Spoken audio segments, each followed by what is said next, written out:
Good afternoon. I want to thank everybody who joins us in Ukraine Media Center Ukrinform, both online and offline. My name is Oleksandra Romantsova, and it's my pleasure to see all of you join us here. It's been almost 10 years of the war, and today's day 712 of the full-scale invasion of our homeland by Russian aggressor.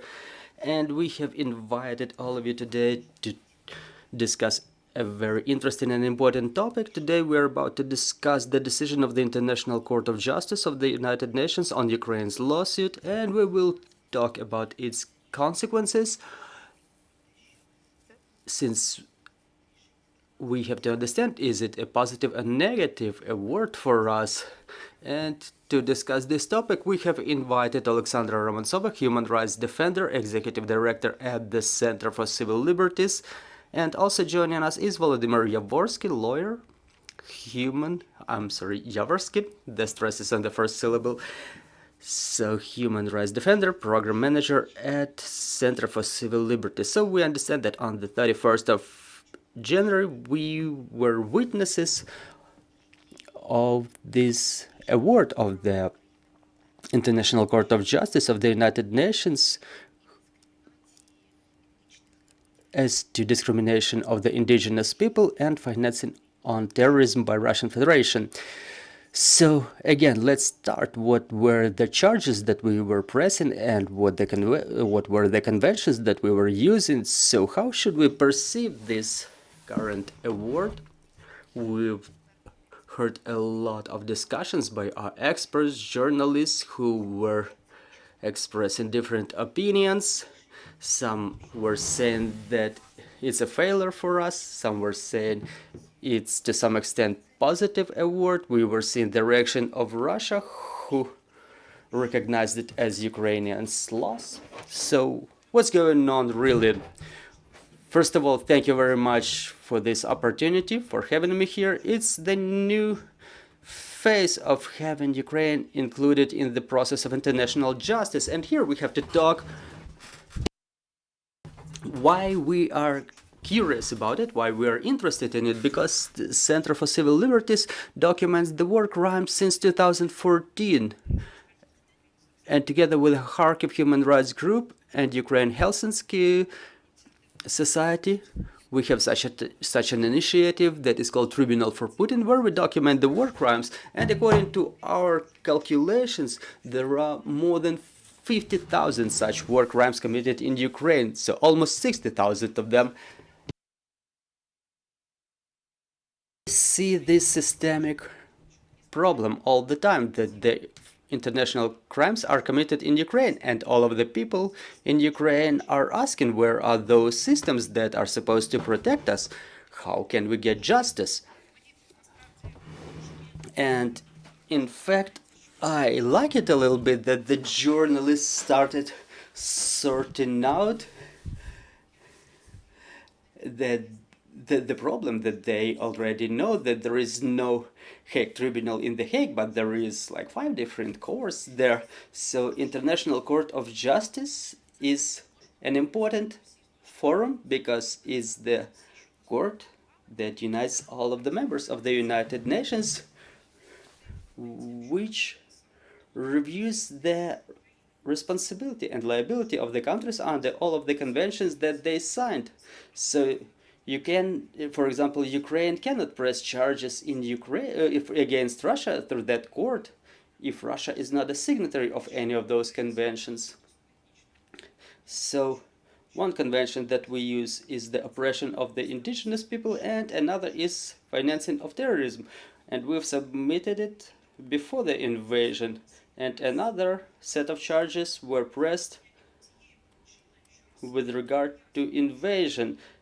Meanwhile, thus Russia was explaining that we bring our troops here because somewhere in Donbass a genocide of some Donbassian ethnos is being committed. So this second case is just handed over to be reviewed by the court, and there is an award with regard to the first set of charges, and Volodymyr, as a lawyer, can give us better detail about both two cases. So Mr. Volodymyr, why first of all we've picked these two conventions? Why did we choose this track? Why did we use them as the foundation? Did we exhaust all of the conventions? Did we use them comprehensively? So again, talking about the award of the court, do they have any positive and negative components? Well, in the international arena, Russia takes a defensive position. They don't recognize the international jurisdiction in international courts, or maybe just with regard to a very narrow set of conventions. So there are only two conventions, or three conventions, according to which a country can press charges against other countries without consent of Russia, because usually consent of Russia is required. For example, if Ukraine wants to press charges about the fact of aggression, Russia has to agree to that, and if Russia does not, Ukraine cannot do that. And this is why Ukraine advocates the creation of international tribunal, because there are no other legal instruments to do that. So we were thinking like, yeah, we have to do something, and talking generally, there is a number of cases in European courts for human rights where Ukraine presses charges against Russia. Those are very high scale and high profile cases, and there is also accusation of Putin in International Criminal Court with regard to the deportation of Ukrainian children. This case may be transformed into a case of genocide. We'll see how it develops, but it's very perspective, I would say, and there's a lot of other cases waiting to be reviewed there. Also, there were charges pressed by the individuals against Russia to the Committee of United Nations on Human Rights, on Discrimination, and other committees. So back in 2017, Ukraine pressed that first charges with that first case under the Convention Against Terrorism and Convention Against Racial and Discrimination of indigenous population. And basically, it regards those events that unfolded in Crimea and Donbass. And we had to prove that the rights of the Ukrainians and Crimean Tatars were severely violated there. And also Ukraine had to prove that Russia is a country that is involved in financing terrorism, which would automatically result in certain sanctions on a global level against Russia. But even later, that concept has changed a little bit as we started understanding that Donbass is yet another attempt of annexation of territory rather than financing of separatist groups, because those separatist groups were artificially created and fully controlled by Russia. So that first case has run to its end, and it has both positive and negative sides. I would compare it to a rocket strike by Ukraine, where part of the rockets missed, part of the rockets were shot down, and part of the rockets hit the target. And we may say all the rockets missed, and we may focus on that fact. But shouldn't we have pressed any charges against Russia? We should have just nothing, or we could have nothing, and we could have the situation way worse than we have now. But again, if we dig deeper into details, okay, there are both positive and negative sides. So let's talk about the positive ones. We know that we were applying to the court with very powerful and intense cases. We were using the case with the Dutch aircraft that was downed and other very intense cases, as for example shelling of Mariupol, shelling of a bus in Volnovakha. Why didn't those cases help us to seek more positive, so to say, justice for us? There were many cases about the MH17. There was a court proceeding, there was a trial. So for us, for our population, we cannot understand what we should do to convince the global community that everything was supplied by Russia, that the book missile system was supplied by Russia, but at the same time the award is not the one that we expected to see. So the way that the court construed it, they narrowed it down. The convention is about prevention of financing of terrorism, and the court identified that the supply of weapons is not financing. And again, there is a contradiction, there is inconsistency about who was committing those acts. It was our claim with regard to the award in Netherlands. So was it Russia or was it some separatist formation supported by Russia? Those are two very different theories, in fact, and that theory, I think even Ukraine confuses it to a certain extent. There is one theory in one end and another one in another end, and I think it's positive that the court could recognize DPR and LPR as a different subject, which would complicate the legal proceedings against Russia, because basically they have a lot of evidences that it was Russia bringing their troops there, capturing Donbass. They were creating their authorities there, they were financing it all. So those are the pseudo creations of Russia that are under full control of Russian Federation. So in this sense, it's probably good that the court did not recognize that Russia was financing the terrorism, and on the other hand, that field of financing was narrowed down to the fact that supply of weapons is not financing, and this is basically a problem of this instrument, of this convention. And another problem that we were facing is the problem with evidences, because Ukraine was thinking we should only refer to the trial, and we could avoid providing any specific evidences during the trial, and it would suffice. And in many cases, practically during all of this case of prevention of discrimination, Ukraine was facing this problem that court did not identify the evidences that confirmed the stance of Ukraine. So one thing is to claim something in the court, but yet another thing is to prove it. And when Ukraine provided some evidences as the reports on NGOs, they could not be serving as the evidence in the court. So we should have video materials, evidences, some specific books with Russian ideology, something that was laid as the foundation for those reports of NGOs. And Ukraine had very little such evidences, and it was the main problem in terms of underperformance of Ukraine, why we lost this case, because we worked very bad with the evidences, and it's a state-level problem because Ukraine does not invest in investigation. We don't investigate the Maidan cases, they are still in the courts. And those cases about persecution in Crimea, they are not investigated as well properly. And those are the efforts that we should invest more resources, and we should work more with NGOs.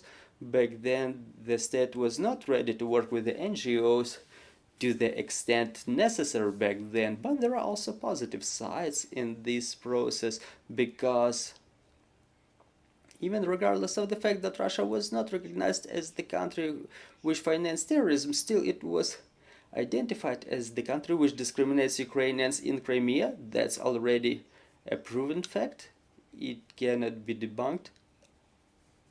It's recognized by the International Court of Justice of the United Nations, probably only in the sphere of education, but we've already made that step, and Russia cannot say already that this is something that we've made up. And another problem is the persecution of the Crimean Tatars, and Majlis in particular is not recognized as persecution of indigenous population, because the court, they just identified Majlis as a NGO, not as a representative body of the whole nation. So we did not properly explain what Majlis is. We did not invest a lot of efforts in this problem. So again, this problem with the Convention of Racial Discrimination, I think that it's a problem of Ukrainian evidences. We've taken the evidences very superficially. And talking about terrorism, we've invested more efforts, but we had some problems with proving our position. Well, many of your colleagues say that it's positive that everybody understands, based on the awards of the International Court of Justice of the United Nations, Russia is recognized as a violator of international humanitarian law. That's an axiom. Is it really so? And what are the consequences of this fact, and how we can use it in our advantage in the subsequent trials? Well, there will be no serious legal consequences. We can just continue pressing Russia as to the education system, because here the field is open for us. As long as the court identified that there is discrimination of Ukrainians in education sphere, we can continue update this case. There can be a systemic development, but it all depends on the Ukrainian party.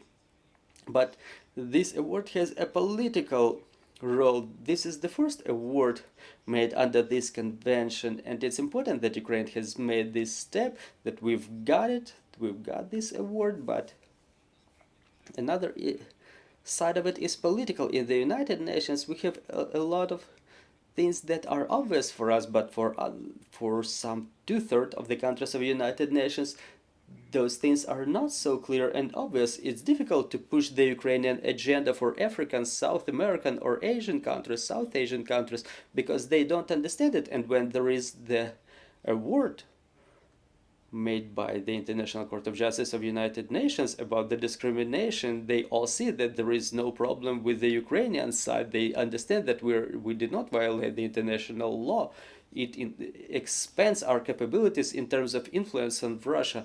So in your opinion, continuation of this case of discrimination, it can be logical, and it would be logical that it will be complemented by Ukraine to be reviewed further on. Yes, absolutely. On top of that, now there are more cases reviewed in the United Nations Committee on Racial Discrimination, and in the Human Rights Committee there are cases reviewed with regard to Ukraine, and in the European Court for Human Rights, and it will all complement this trace of total discrimination of Ukrainians. And I hope there will be more evidences with regard to discrimination of Crimean Tatars. Well, talking about the terrorist financing, do we understand that we don't have a lot of prospects here? Because in fact, the supply of the weapons by Russia, the movement of troops over there by Russia, is not something that can be regarded by this convention. We should rather, in that case, show some bank accounts to demonstrate that it was terrorism financing, but definitely we don't have any access to such accounts, and it means that we do not have any prospects in terms of this convention. Well, I want to emphasize what Volodymyr was saying. We should not recognize LDPR as terroristic organizations that were financed by Russia or can be financed by Iran, for example, as we see other examples in the Middle East. So in this case, the idea is that Ukraine can insist that those people who represent themselves as the so-called LDPR are an integral part of all this Russian aggression, and they're not financed by Russia. They're included in Russian budget. This is a whole different theory, and it can have its developments. So we don't view them as the terroristic organizations financed by Russia, and they should be condemned, but we can condemn them as the representatives of Russian Federation.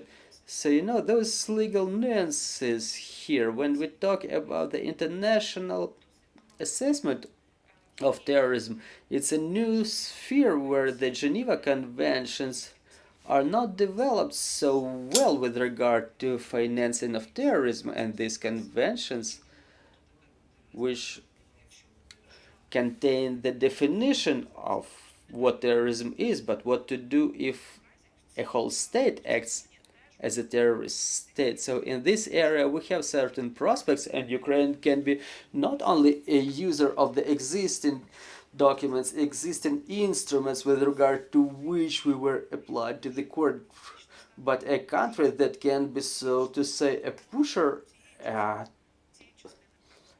trailblazer here. So we have some options for development here as well. Well, it's not a secret for anybody that there were a lot of talks. Our experts were saying that we had way more hopes with regard to convention on discrimination of indigenous population. We had more evidences there. We've invested more efforts in that part, but the award is as it is, and some might say that such an award complicates the issue of human rights. Do you see any such consequences? Well, it would complicate the things only if Ukraine refuses to undertake any legal actions further on. For example, if we say that United Nations is worthless, we don't have to do anything else. We have to revoke all of the cases from international courts, and it's only the armed forces that will save us. So I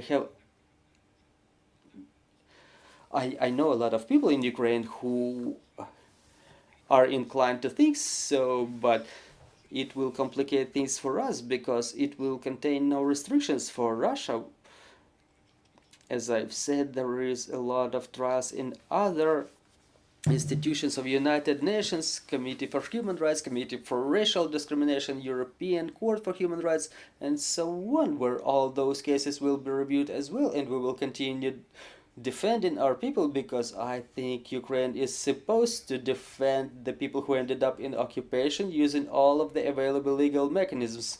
So in this case, yes, we failed to prove it, but I think that the government will just draw proper conclusions from this case. They will be prepared to read better, but they will not leave this case alone. So in this context, there is nothing that prevents us to press charges again under this convention, but if there are new circumstances, Ukraine can press charges again, and we can get prepared even better in the following case. But again, this case was initiated in 2017, but in 2017 the level of sanctions against Russia was absolutely different. It was a different dimension, so to say, than now after the beginning of the full-scale invasions. So we view this case as a little bit incomplete, but we're talking about the things that existed 7 years ago, the situation that existed way before. Well, let's talk about another case. Many people, even in Ukrainian society, do not understand it, because we understand that Ukrainians cannot comprehend why do we dispute that it wasn't Ukraine who committed genocide. Meanwhile, we're all convinced that Russia, with regard to Ukraine, commits genocide. Why did we submit this specific? Why did we file this specific case? Why this wording?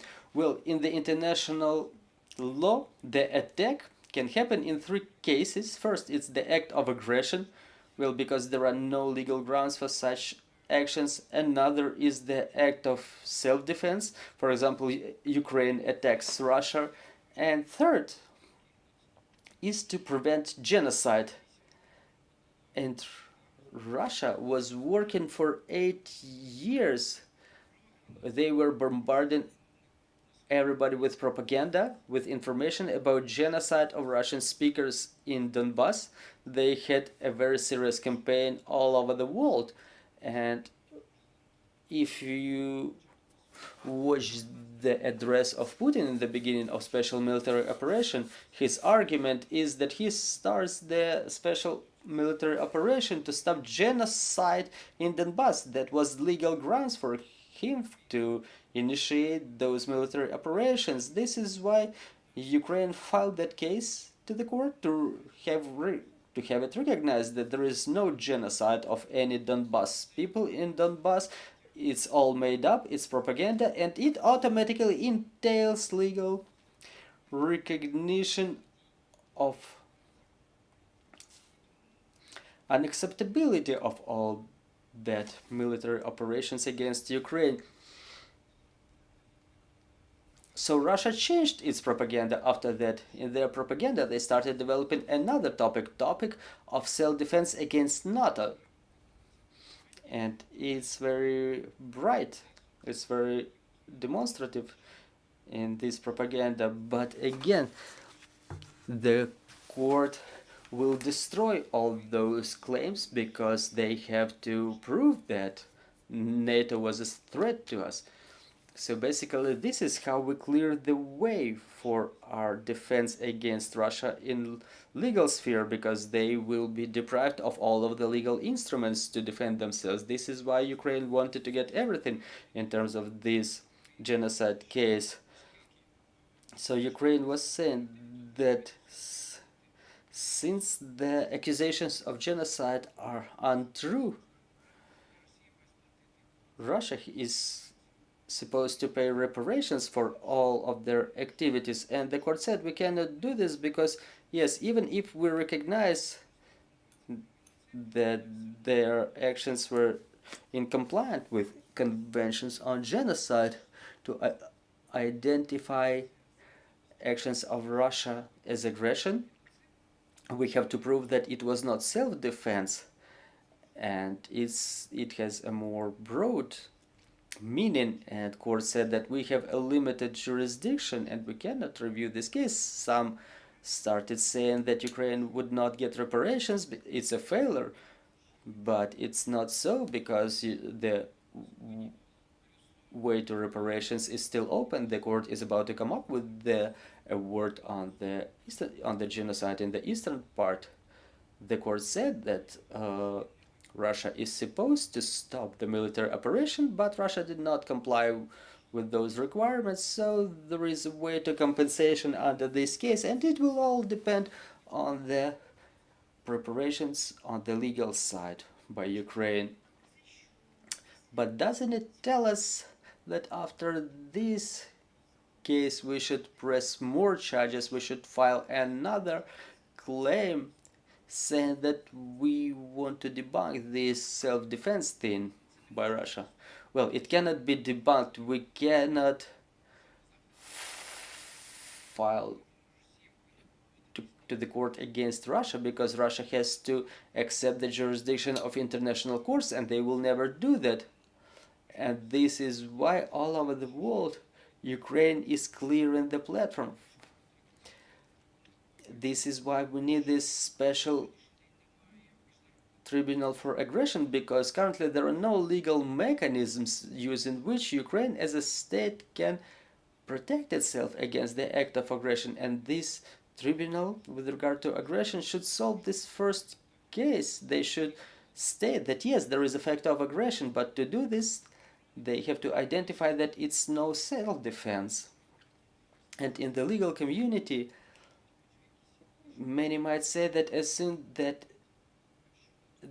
as this case ends up in international courts, Russia has no arguments that it uses self-defense, but in fact they don't have any arguments like this, because to perform self-defense you have to have somebody attacking you, but there is nobody attacking Russia. But even if we take the case of Russia against Georgia, there was a fact of attack of Georgian forces on those lands, and in our case it did not happen, so we were acting in a civilized way, and it plays to our advantage now.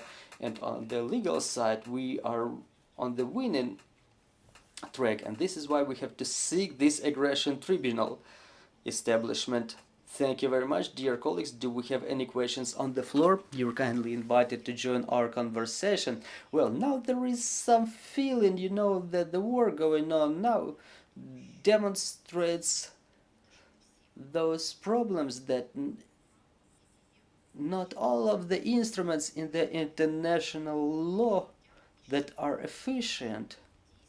So don't you have this feeling as well? What do we have to do to make sure that the international law works with all those existing problems like financing of terrorism that does not contain only the physical transfer of money from one account to another, but it involves way more things? Well, we have to look for our place there. Unfortunately, after year 91, Ukraine continued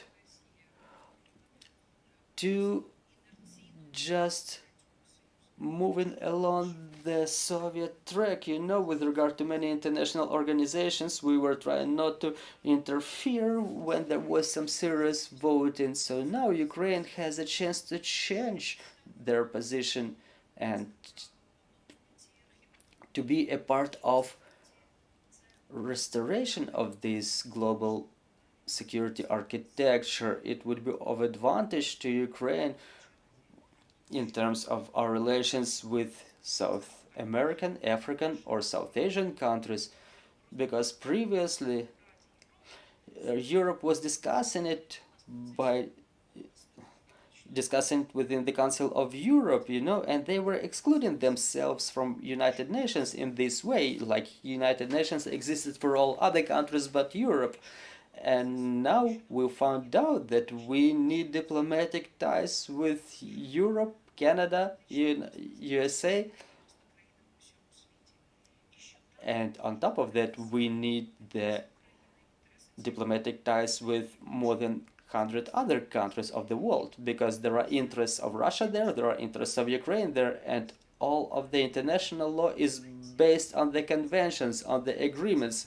We're talking about these conventions now, so they were made, they were written, and then the partner countries were joining those conventions, and the more convention is ratified by the more countries, the better those rules work for all of the countries. And Ukraine can be an activist in this regard to work on this, but we have to continue working. We have to invest resources. We have to have the young diplomats choose this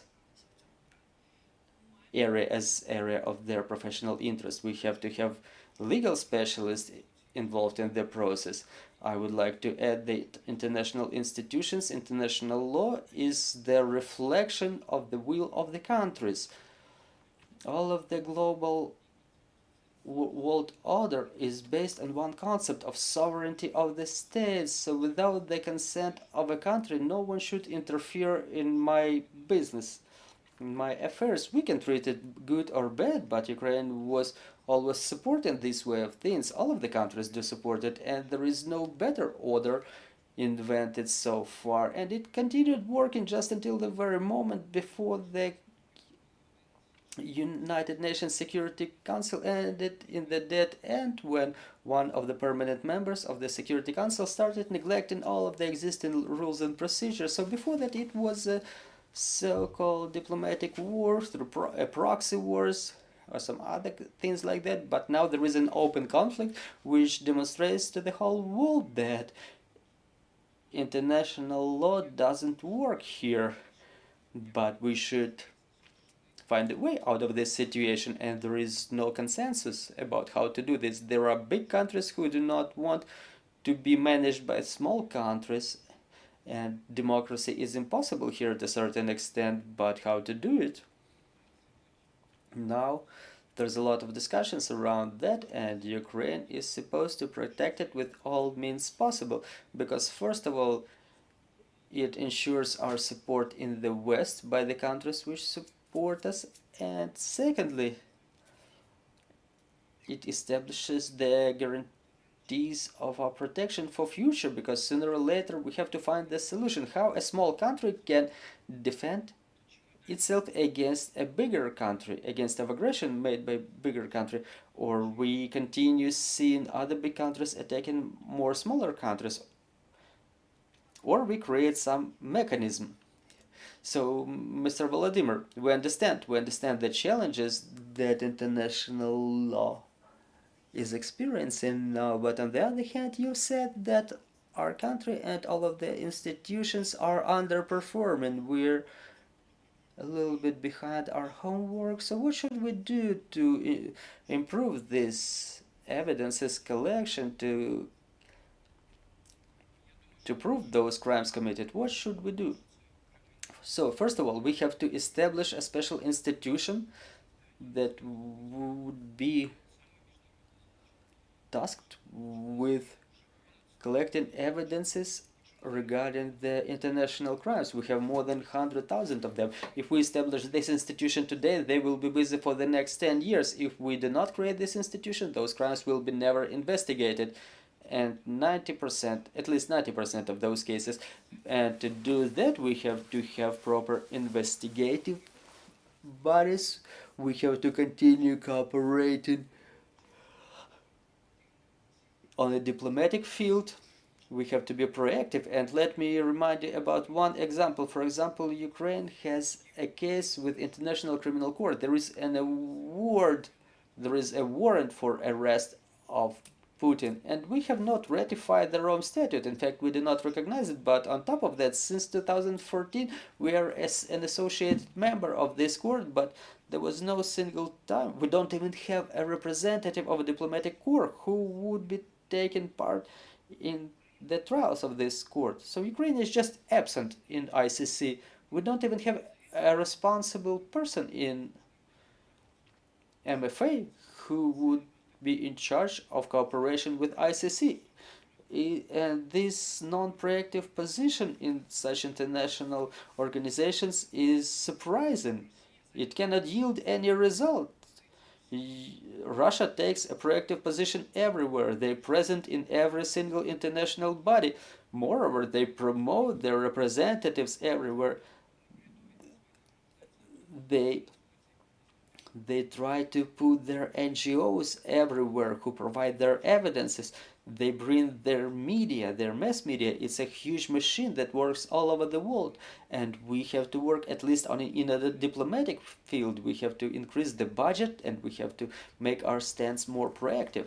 Thank you very much. We have questions on the floor.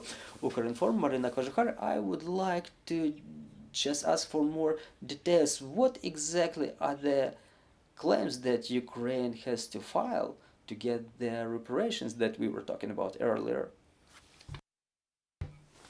Well, for the time being, a case of genocide will be heard by the court. Then the European Court for Human Rights will be hearing to the cases too. But there are two more conventions under which Ukraine can file more claims against Russia to demand reparation. Is the Convention for Prevention of Torture and Convention Against Violent Abductions. Those are the two conventions that Ukraine has not used so far. We did not file any claims under those conventions, but we were supposed to do that. On top of that, Ukraine can file additional claims under the convention against racial discrimination. And another bigger aspect will be the Special Tribunal of Aggression. It's the key task for Ukraine, because the major part of reparations that Ukraine can get, it can come from that international tribunal. I would like to thank you for this comprehensive conversation. It's really holistic and important. Thank you for explaining to us some complicated things that regard the construing of international law. I would like to thank our listeners and spectators for the interest to this topic, and we continue working together for our victory. We want to thank our security and defense forces. Glory to Ukraine!